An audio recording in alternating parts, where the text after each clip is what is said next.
Good morning, everyone. Today's my topic for lecturate is India-Russia relations. India-Russia relations are bilateral relations.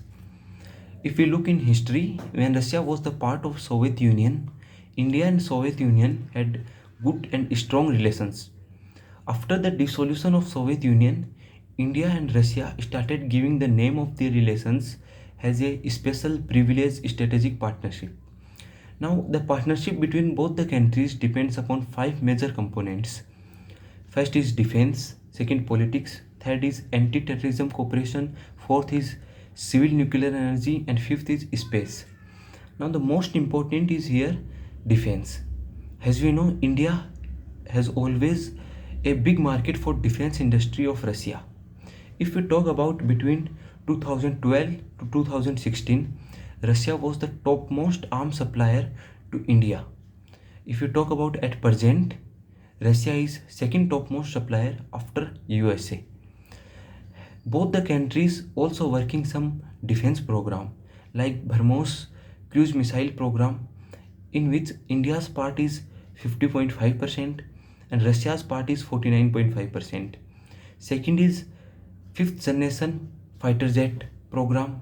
Both the countries are working together, and Sukhoi 30 MKI was built by both the countries. Now there is a military exercise happened between both the countries. Famous military exercise called Indra. The exercise started in 2003 as a bilateral naval exercise.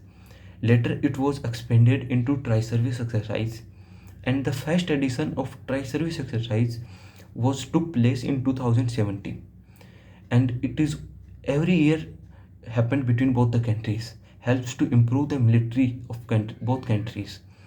Now let us talk about the importance of both the countries.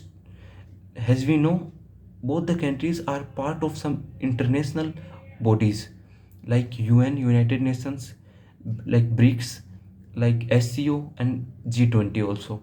It is not that Russia supply everything to India.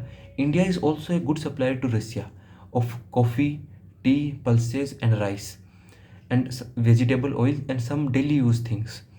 And Russia also helped India to get a permanent seat for 2 years in United Nations Security Council. So both the countries are help to each other and strong enough and have a good value at international bodies also. In the end, in conclusion, I would like to say that both the countries are help to each other and good for their GDP, their trade and their economy. If both the countries come together, it is good for their military and in the defense sector also. So the relations are good and working together is beneficial for both countries. Thank you.